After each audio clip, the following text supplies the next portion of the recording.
I never expected to end up in a place like this. The job listing was vague. Seeking personnel for classified operations. High pay, full benefits, remote location, must pass background check. It popped up one night as I scrolled through job boards, sitting in my dingy apartment in Cheyenne, nursing my third cup of instant ramen for the week. I didn't think much of it until I noticed the salary. 6 figures. For an entry-level maintenance position. I applied. The next morning, I got a response. That same afternoon, I was on a blacked-out government shuttle with tinted windows, flanked by 2 men in military uniforms who barely said a word. The only thing I knew was that I was headed somewhere in Wyoming, deep in the mountains, far from any map or signal. The air turned cold as we climbed higher. I couldn't see where we were going, but I could feel it. Somewhere isolated, old, forgotten by most. After 4 hours, we stopped. One of the men handed me a blindfold and told me not to remove it until instructed. I obeyed. I wasn't in a position to argue. Something about the seriousness in their voices silenced any thoughts of protest. The next thing I knew, I was being led down a long ramp. The temperature dropped sharply, and the air took on that thick, heavy stillness I've only ever felt in underground caves. When they finally removed the blindfold, I found myself in a stark white corridor lit by flickering fluorescent bulbs. The walls were concrete, reinforced with steel beams, and lined with long, dark pipes that ran overhead like veins. "This is Bunker Echo 7, one of the men said. "You'll be briefed shortly." That was the beginning. I met Director Hawthorne shortly after, tall, pale, impeccably dressed in a gray suit with a red security badge clipped to his lapel. His face was blank, as if sculpted from stone, and his eyes betrayed nothing. He led me to his office, a small room with no windows and a single desk. On that desk was a thick, black binder with the word protocol stamped in red. "You'll be working night shifts," he said, sliding the binder toward me. "Your job is basic facility maintenance. Check equipment, monitor systems, and ensure environmental integrity. Most importantly, follow the rules." He didn't wait for me to respond. He opened the binder to the first page and read aloud. Rule 1. Never enter Corridor 19 between the hours of 0100 and 0300. Rule 2. If the intercom plays music, stand still and do not move until it stops. Rule 3. If you see someone who looks exactly like you, do not engage. Report to Level 3 immediately. Rule 4. The lights will flicker at 2:17 a.m. every night. Do not react. Do not acknowledge it. Rule 5. If a door is open that shouldn't be, close it. If it won't close, don't look inside. He paused. There are more, but these are the ones you'll need tonight. He shut the binder, stood, and handed me a plain uniform with a name patch already stitched on. "Welcome to Echo 7. My room was just as sterile as the rest of the place. Metal bunk, sink, toilet, and a small locker. No windows, no clock. I only knew it was night when the overhead lights dimmed to a dull amber and a soft chime played over the intercom. The first few hours of my shift were uneventful. I walked the corridors with a handheld scanner, logging temperatures, checking gauges, noting air pressure. The scanner beeped rhythmically with each pass, and for a while, I managed to convince myself that this was just another overblown government job. But around 1:10 a.m., the scanner died. Not with a warning, not with a low battery, just a sharp buzz and then nothing. I tapped it. Nothing. I tried rebooting. Still dead. That's when I realized where I was. Corridor 19. I hadn't meant to end up there. I was new, disoriented, and the layout of the place was a maze of identical hallways. But the moment I noticed the plaque on the wall, a chill ran through me. Corridor 19. Off limits between 0100 and 0300. I turned to leave, but then I heard it. A faint tapping, like metal striking concrete, slowly, deliberately, tap, tap, tap. It echoed from deeper down the corridor, past the overhead red emergency lights that dimmed the further they extended. I stood frozen. Every instinct told me to run, but something else, some irrational curiosity, held me still. I took one step back, then another. The tapping stopped, and then I heard breathing. Not mine. Heavy, raspy, close. I turned around, and there, about 10 feet from me, was someone. Me. They were identical in every way. Same uniform, same tired face, same confused expression. But there was something off. The eyes were too wide, too alert. The mouth was twitching, and they know it wasn't breathing. We stared at each other in silence. Then suddenly, it grinned. I bolted. I didn't look back. I didn't care where I was going. I just ran. The corridors blurred as I turned corner after corner until I finally reached a stairwell marked level 3. I slammed the door behind me and collapsed on the landing, gasping for air. I stayed there until 3 a.m., checking my watch every few minutes. It was the only item they allowed me to keep from the outside world. When I finally reported the incident, I expected disbelief, or at least questioning. Instead, Hawthorne only nodded. "You followed protocol," he said calmly. "Good. That could have gone differently." "What was it?" I asked, my voice shaking. He didn't answer directly. Instead, he handed me a clipboard with a new checklist for the next night. "Don't worry about it. Just don't go back there. Now, go get some rest." That was night 1. The rules weren't arbitrary. They weren't precautions. They were survival. This place, Echo 7, it wasn't just a bunker. It was something older, or maybe it had become something else. Whatever the government had built here, it had gone wrong. And now they just needed someone to keep the lights on, to keep the system stable, and to keep the rules followed. Every corner felt like it was watching me. The air buzzed with static, and sometimes, even when everything was silent, I could hear faint whispering through the walls. Not voices, just impressions, like memories trapped in stone. That morning, back in my bunk, I tried to sleep, but every time I closed my eyes, I saw its face. My face, smiling, watching, waiting, and I realized something as I drifted into a shallow, haunted sleep. That thing in Corridor 19, it didn't just want to scare me. It wanted to replace me. Sleep never really came after that first night. I lay in my bunk staring at the metal ceiling, my thoughts circling the same questions over and over. What was that thing in Corridor 19? Why did it look like me? How long had it been there? The air in Echo 7 was heavy, like it carried centuries of dust and secrets. The lights hummed at a frequency that made the back of my skull ache, and even when the corridors were silent, I could feel vibrations running through the floor, like the heartbeat of something buried deeper than we were ever meant to go. By the time my second shift rolled around, I hadn't eaten. I hadn't even touched the meal packs left for me in the locker. My stomach had twisted into knots that food couldn't untangle. I washed my face at the sink, forced myself into the uniform, and tried not to look in the mirror too long. What if the reflection smiled first? At exactly 10 p.m., the amber lights returned and the chimes sounded. My shift had begun. The handheld scanner had been replaced, fully charged, functional. A small note had been taped to it. "Stick to the checklist. Follow the rules." That night's route was different. I was assigned to levels 2 and 4, environmental control and power regulation. It meant long corridors lined with humming generators, old duct systems, and access to the water filtration facility. The air on those levels was damper, thicker.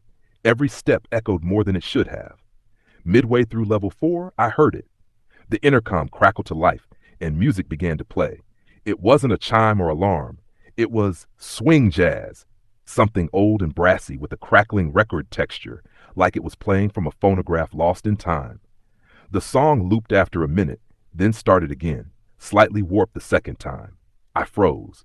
Rule 2, if the intercom plays music, stand still and do not move until it stops. I stood there, arms stiff at my sides, feet rooted to the floor. Seconds passed, then minutes. The song repeated again, then again and again. Sweat dripped down my spine. My hands trembled. Every instinct screamed at me to move, to check the hallway, to find the source. But I stayed still, because I remembered what happened when I broke Rule 1. The fourth time the song played, I heard a voice humming along. It was a low, raspy hum, just behind my right ear. I didn't turn. I didn't even blink. The humming stopped when the fifth loop began. The brass horns warped as if the song were melting. The instruments began to play out of order, then in reverse. The drums reversed their beat, sounding like bones breaking in rhythm. Then the lights dimmed, flickered, and cut out completely. I was in total darkness, but the music kept playing. That's when I felt the breath on the back of my neck. Slow, cold, wet. I held my breath, my eyes wide open, seeing only void. I don't know how long I stood like that. Time had no meaning down there. It could have been 10 minutes or an hour. Finally, the lights flickered back on, and the music stopped. I exhaled sharply, my chest aching. My legs almost gave out as I leaned against the nearest wall. There was nothing behind me. No one. Just a stretch of corridor leading into more darkness. I didn't finish the route.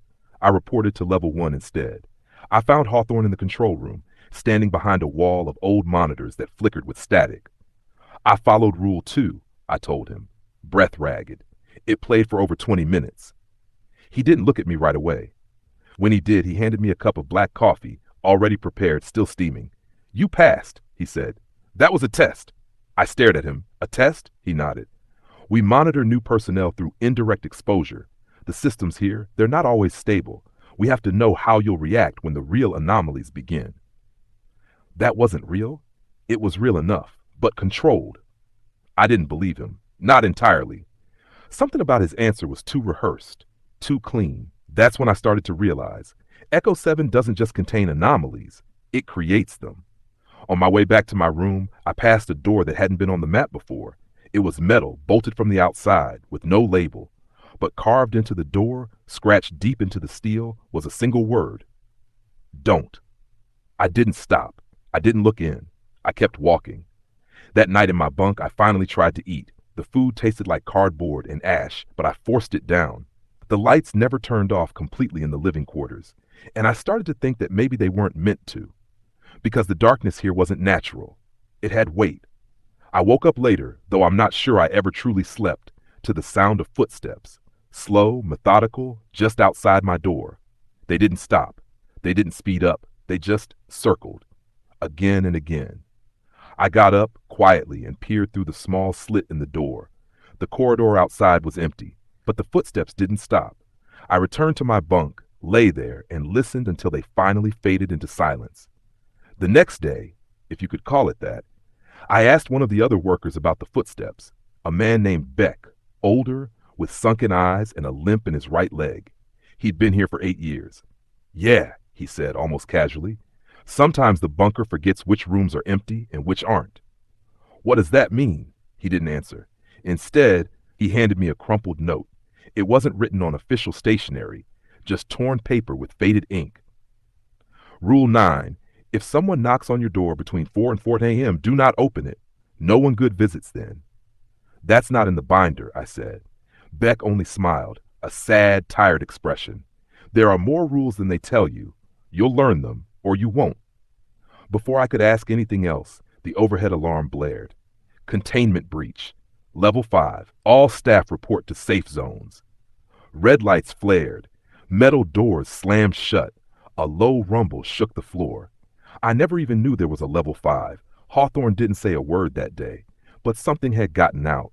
Something they weren't expecting, and something told me it wasn't going back in.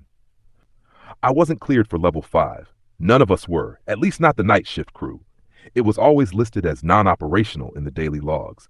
There were no maintenance orders assigned to it, no sensor pings, no environmental readings. It was like that part of the bunker didn't exist. But something came out of there. After the alarm, I was ushered into one of the safe zones, an armory room on level 2 with reinforced steel walls and no windows. There were 4 others inside. Beck, a young woman named Kara who ran comms, and 2 night guards whose names I didn't catch. Everyone was silent. The lights pulsed red.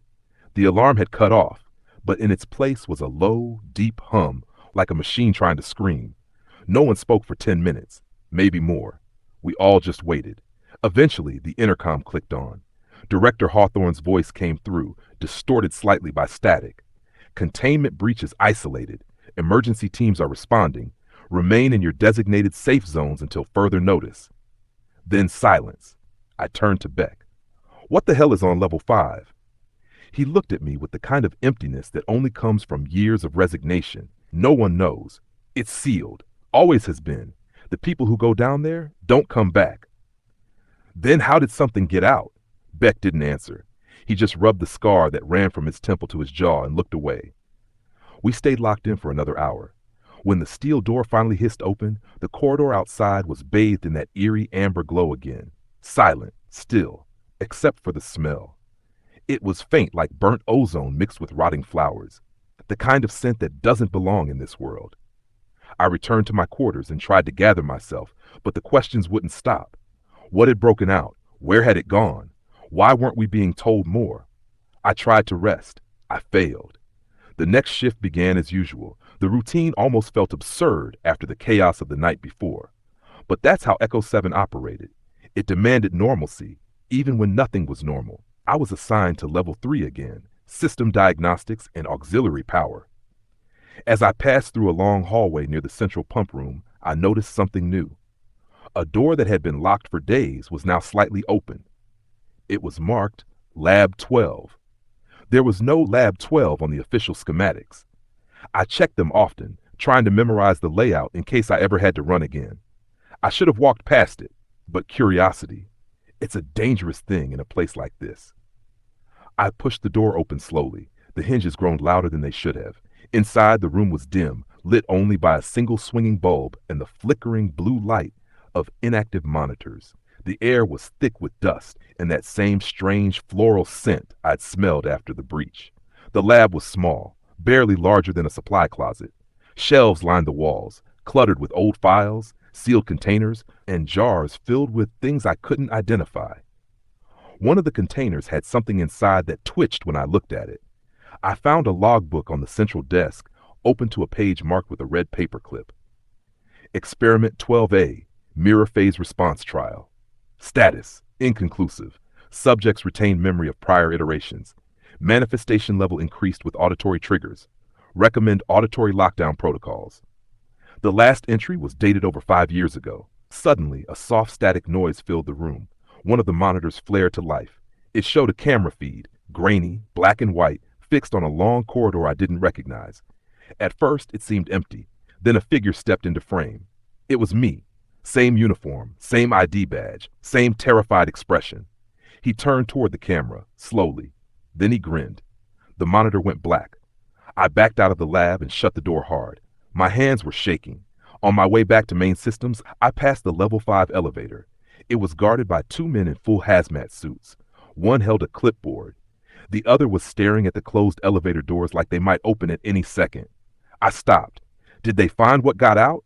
Neither of them answered. The one with the clipboard looked at me for a moment, then asked a question I didn't expect. You ever hear music during your shift? I swallowed hard. Yeah. Last night, Rule 2. He nodded, then checked something on his sheet. Then you've already seen it. I wanted to ask what he meant. I wanted to demand answers. But before I could speak, the elevator dinged. The guards tensed. The doors didn't open. The light above the elevator stayed on. Then the music started. Not from the intercom, from inside the elevator. It was that same warped jazz melody. Slower this time, melting. The guard with the clipboard dropped his pen. The other one stepped back and drew his weapon. But the doors didn't open. The music played for exactly 37 seconds. Then it stopped. The light above the elevator turned off, and the hallway was silent again. I left without another word. That night in my room, I found something waiting on my bunk, a small mirror, round, old, the kind you'd find in a woman's handbag from the 1950s. I hadn't brought it in. I hadn't seen it before. Attached to it was a note. Rule 14. If you find a mirror in your room, do not look into it. Smash it. Flush the pieces. No signature, just the rule. I didn't hesitate. I wrapped the mirror in my bedsheet, smashed it against the floor, and flushed every shard down the toilet. Even when the last piece was gone, I felt watched. My reflection wasn't safe anymore. I spent the rest of the shift reviewing logs in the monitoring room. Most of the cameras were offline. Others flickered with so much static they were useless. But one feed caught my attention. It was from Corridor 19. The feed was old, dated nearly 2 years ago, but the timestamp had just updated. I watched the grainy footage as the camera panned slowly down the dark corridor. At the far end, something stepped into view. A tall figure, unnaturally thin, with limbs too long and a head that tilted at an impossible angle. It walked without sound, without hesitation, directly toward the camera. Then the footage cut to black. The timestamp blinked. Live feed restored. The figure was gone, but the corridor was still empty, still waiting. Echo 7 wasn't just a bunker. It was a prison, and something had slipped through the bars. By the time my fourth shift started, I was unraveling. Sleep was a distant memory. My reflection looked wrong no matter where I saw it. My limbs felt foreign, as if borrowed. Even the smell of the bunker had seeped into my skin. Metallic, electric, and faintly floral. The hallway lights blinked too often, and even when I was alone, I kept hearing faint tapping noises like nails on steel coming from inside the walls. Rule 14 had saved me the night before. The mirror left on my bed wasn't just a prank or accident. I knew, deep in my gut, that if I had looked into it, something else would have been looking back. I had 100 questions, but no one would answer them. Hawthorne was never available. Beck had become more distant, spending his time writing in a leather-bound journal. Kara looked like she hadn't slept in days either. When I asked her about the breach, she didn't deny it. She just whispered, "You'll understand soon," and turned away. At 10 p.m. sharp, the amber lights flicked on, and my handheld scanner buzzed with my route for the night. It was another anomaly. My assignment was listed as Ventilation System, Manual Inspection. Manual. I stared at the screen, confused. The vents were typically off limits except for drones. They ran throughout the entire facility, but few people ever entered them. Rule 11. If you hear movement in the ventilation system, do not investigate. It is not a maintenance issue. And yet, my orders were to inspect them. I thought about refusing, but something told me refusal wouldn't be acknowledged. So I geared up. Gloves, headlamp, static disruption wristband, a map of the vents loaded onto a clunky tablet, and a walkie that only connected to Security Channel 3. I entered through Access Hatch 7B on Level 2. Inside it was cramped, claustrophobic, and unbearably hot. The fans weren't spinning. Dust floated in the air like ash. The walls vibrated faintly as if something massive was moving in the depths of the facility. Crawling forward, I followed the marked route. After 15 minutes, I passed a junction where the map told me to turn left. But the left passage was collapsed, metal twisted inward like something had forced its way through. That wasn't the worst part. What made my blood run cold was the scratch marks on the walls, deep, jagged grooves like claws had raked against the steel, carving desperate symbols, circles, eyes, spirals. Then a phrase, etched repeatedly, "Do not let them whisper." I shined my light ahead. A thin trail of black liquid ran along the vent floor, sticky and glossy, like oil mixed with blood. It pulsed ever so slightly like it was breathing. I turned back. The way I'd come from was gone. No, not gone, sealed. The panel I'd entered through was now solid metal. No hatch, no bolts, like it had never existed. The temperature dropped. I tried the walkie. Static, only static. That's when I heard the whispering, soft at first, then louder, more insistent. Male and female voices layered over one another, speaking in a language I didn't recognize. Not words, tone. The sound curled into my ears like smoke. I crawled forward, heart pounding. The vents forked again, but the map was now useless. It glitched out, showing spirals and a blank screen. My headlamp flickered. The whispers were behind me. No, above me, beneath me. Inside me, I reached another junction. In the middle was a grating with bars bent outward. Something had escaped through it. Beyond the grate, I saw a hollow space, a spherical chamber with metal walls and a strange black monolith in the center.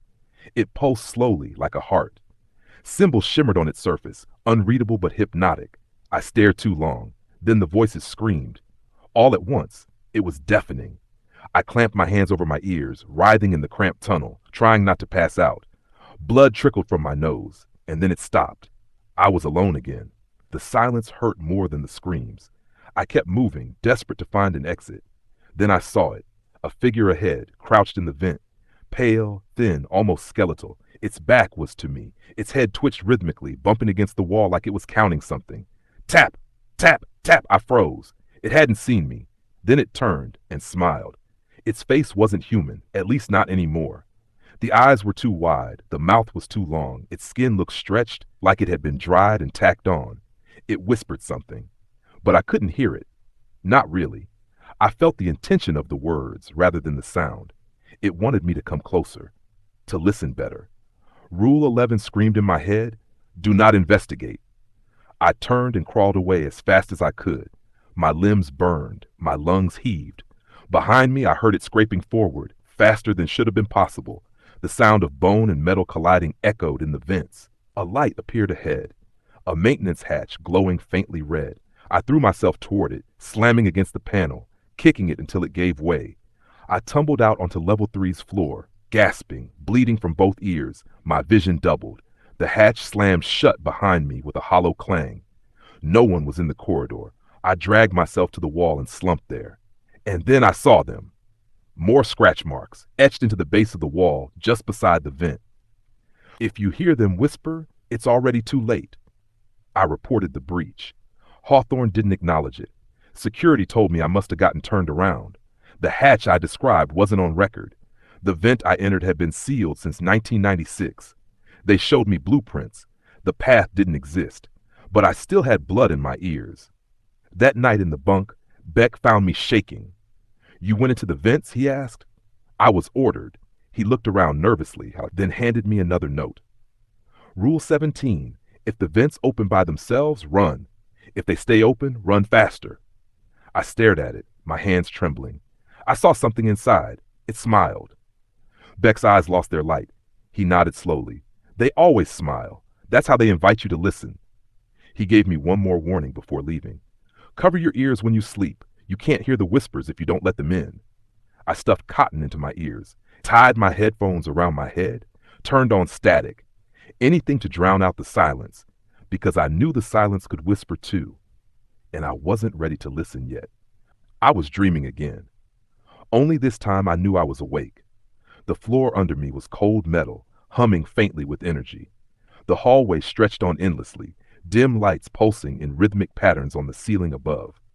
The air buzzed like a television on a dead channel. My hands were wet with something thick. I didn't look down. I didn't want to know. Then a voice came from behind me. "You're not supposed to be here." I turned. Beck was standing a few feet away, wearing the standard uniform, but his eyes were completely black. Not like empty sockets, more like endless voids drawing in the light. He smiled, then vanished. I woke up screaming. Kara was standing over me, eyes wide with fear. She'd shaken me awake and said I was bleeding from my nose and mumbling something over and over again. I asked her what I said. She wouldn't tell me. The mirror I'd smashed in part 3? There were pieces of it back under my bed again, clean, sharp triangles arranged in a perfect spiral. I flushed them again, but something told me they would return. The worst part was that Beck was gone. Just gone. No one had seen him since the previous shift. His room was empty, his keycard missing. Security logs said he never exited the facility, but he wasn't anywhere inside either. When I asked about him, people just shook their heads or gave a vague, "He probably transferred." That's when I knew something deeper was happening, something beneath the layers of secrecy and rules. I hacked into the internal server using a backdoor Beck once showed me, and that's when I found it. A directory of old floor plans, not the sanitized version we all had access to. These were original schematics, and there it was. Level 6. According to official documentation, Echo 7 had 5 floors, but the schematic said otherwise. Level 6 had no label, no rooms listed, just a black square in the center, surrounded by reinforced walls 6 feet thick and only one access tunnel leading to it from level 5. I shouldn't have been able to access those files, but someone or something wanted me to, because 10 minutes later, my workstation went black. Then a single line of green text appeared on the screen. "You've seen it now. You have to go." At the same moment, a power surge rolled through the bunker. Lights flickered. Intercoms buzzed with static. Every screen in the facility displayed a looping message. "Containment breach. Code dark." Then it went blank. No sirens, no lockdown protocols, no guards running through the halls. Just silence, like the facility was holding its breath. I grabbed my emergency gear and left the workstation. The air felt thicker, like the pressure had shifted. The amber emergency lights flickered overhead, but something about them looked different, almost liquid, like they were pulsing with life. As I turned a corner near the level 5 elevators, I found the door wide open. No guards, no clipboard, just an open shaft with the elevator car sitting at the top. A single sticky note was taped to the control panel. "You can't understand the rules until you see what they're containing." I hesitated for the briefest second, and then I stepped inside. The car didn't respond to my input. It descended on its own, past level 5. The numbers on the panel blinked, then went dark. There was no button for level 6. But I knew we were going deeper than the blueprint allowed. When the doors opened, a wave of cold air rushed in. Not normal cold, sterile, empty, dead. The hallway ahead was unlike anything I'd seen in Echo 7. It was ancient. The walls weren't made of bunker steel, but some kind of stone, black and veined with glowing red cracks, like lava had cooled into architecture. Strange glyphs spiraled along the ceiling. The air buzzed with pressure, vibrating in my skull. I moved forward. At the end of the corridor was a door.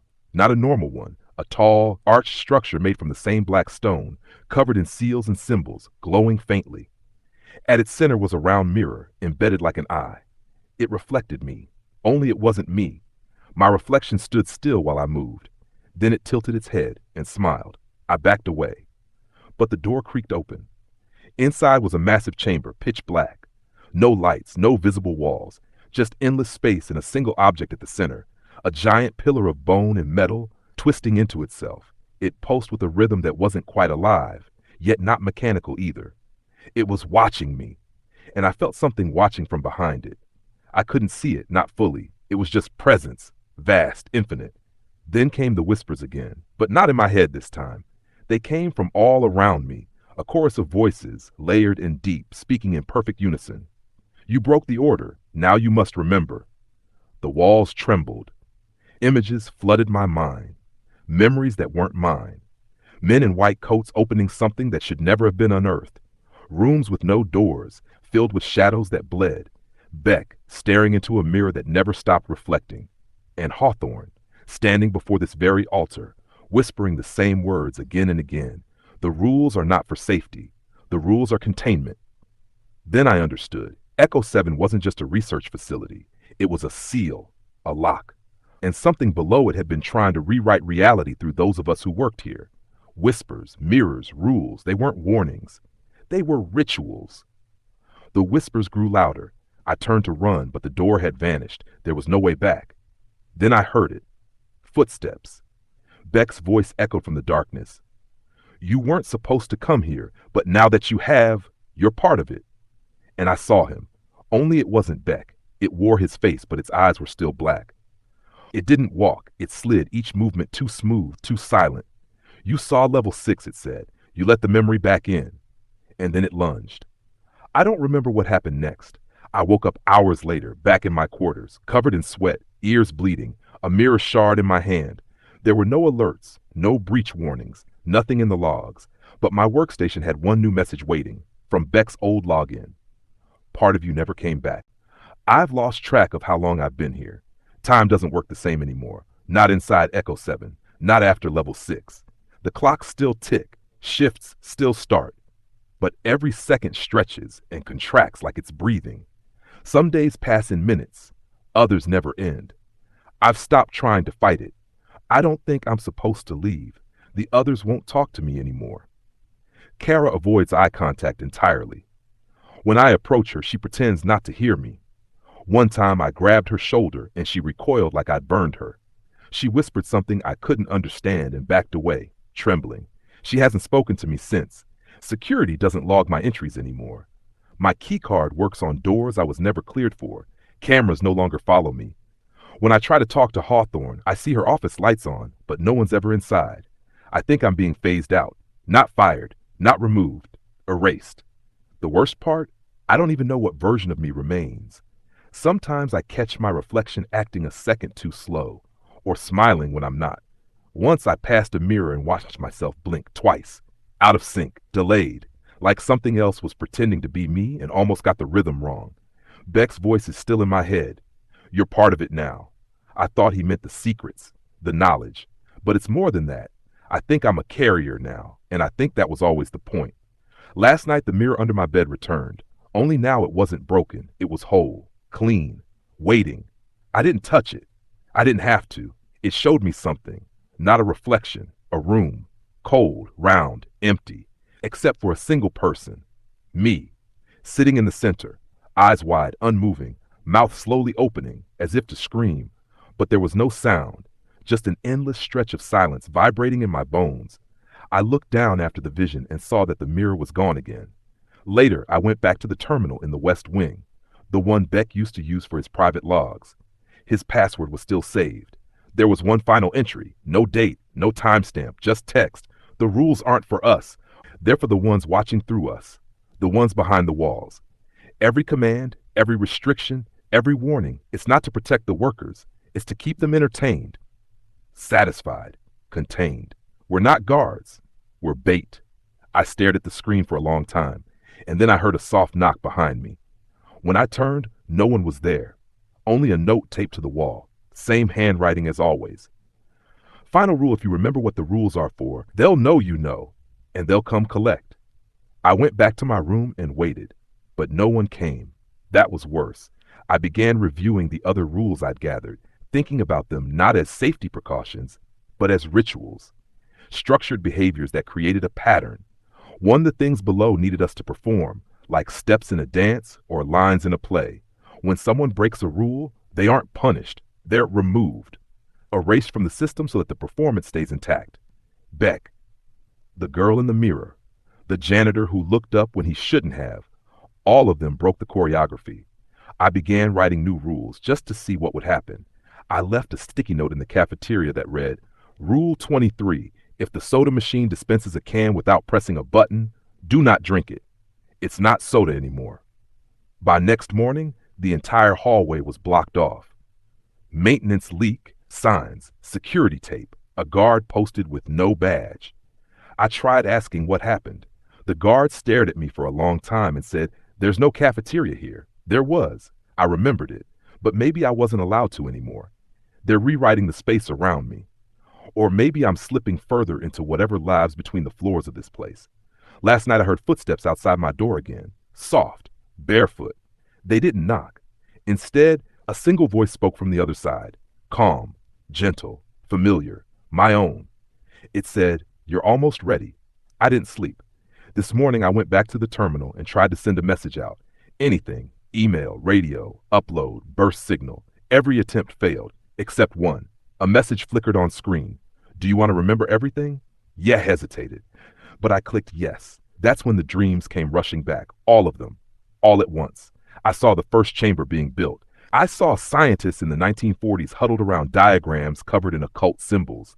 I saw the entity they uncovered in a mine shaft, something older than bones, larger than thought. It didn't kill people. It rewrote them. Echo 7 wasn't built to hide it. Echo 7 was it. The structure, the protocols, the rules, they are the entity, and we're just walking rituals, ensuring it stays fed, observed, understood. But sometimes it wants more. Sometimes it wants you to know, to remember what you are. I finally understand what Beck meant when he said I was part of it.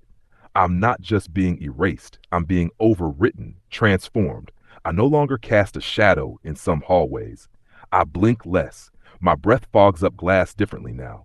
But I'm still me, I think, mostly. That's why I'm writing this. Maybe someone will find it, maybe not. But if you're reading this, then you already broke a rule, because this file doesn't exist. It was never written, it was never saved. And if you're seeing it, that means the system allowed you to, for a reason, which means you're next. And you need to remember, the rules are not for your safety, they are for its. Follow them, but never ever understand them. Because once you do, it knows you're ready, and it's already behind you. The end.